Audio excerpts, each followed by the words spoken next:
Pemerintah Kota Banjarmasin menggelar rapat koordinasi lintas sektor dalam rangka jaminan kesehatan nasional bagi warga menengah ke bawah. Di ruang rapat berintegrasi Balai Kota Banjarmasin, pemerintah kota kada lepas tangan untuk menjamin kesehatan warga Banjarmasin, khususnya bagi warga yang berada di kalangan bawah.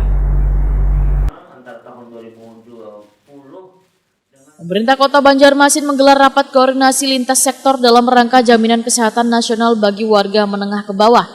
Di ruang rapat berintegrasi Balai Kota Banjarmasin, Jalan R.M. Marta Dinata, Banjarmasin Tengah, jelang tengah hari Jumat 11 Juni 2021. Kepala Dinas Kesehatan Banjarmasin, Dr. Mahliriadi SHMH, Wetakoni Prima TV memadahkan, pemerintah kota kada lepas tangan untuk menjamin kesehatan warga Banjarmasin, khususnya bagi warga yang berada di kalangan bawah. Menurut Mahliriadi, hingga kini masih banyak ditemui keluhan dari warga mengenai kurangnya fasilitas kesehatan di rumah sakit milik pemerintah Kota Banjarmasin, sehingga diharapkan kekurangan tersebut bisa dibahas dalam rakor ini, secepatnya bisa ditindaklanjuti demi kenyamanan warga dalam berobat. Mahliriadi berharap anggaran pemerintah daerah yang akan dibuat diusulkan untuk penambahan fasilitas kesehatan pendukung sekitar 4,6 miliar rupiah bisa terrealisasi.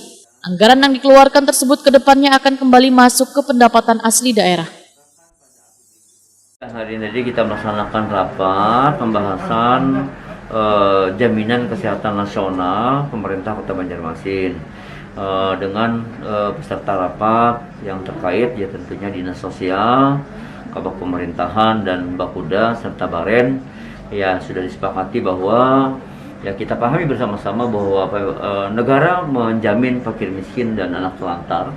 Dan kesehatan itu merupakan urusan konkuren, urusan wajibnya pemerintah, dan tentu kekurangan dana yang tadi dipaparkan yang salah satu menjadi persoalan nantinya akan kita usulkan dan akan dimuat di dalam perubahan sehingga BPJS kita jamin bahwa pemerintah Kota Banjarmasin akan konsisten untuk menganggarkan jaminan terhadap seluruh orang miskin yang ada di Kota Banjarmasin untuk dibayarkan. Harapannya, Pak? Ya, harapannya dengan rapat kita hari ini, ya tim TAPD akan menindaklanjuti hasil rapat hari ini dengan usulan yang akan kami buat dari Dinas Kesehatan akan penambahan biaya kekurangannya ya 4,6 miliar tadi dari kebutuhan anggaran yang sesungguhnya di tahun 2021. Rapat koordinasi ini dihadiri Kabid Anggaran Badan Keuangan Daerah Banjarmasin Edi Wibowo, PLT Asisten 1 Bidang Pemerintahan Wan Kesra, Doli Sahbana, Wan SKPD terkait di lingkungan pemerintah Kota Banjarmasin.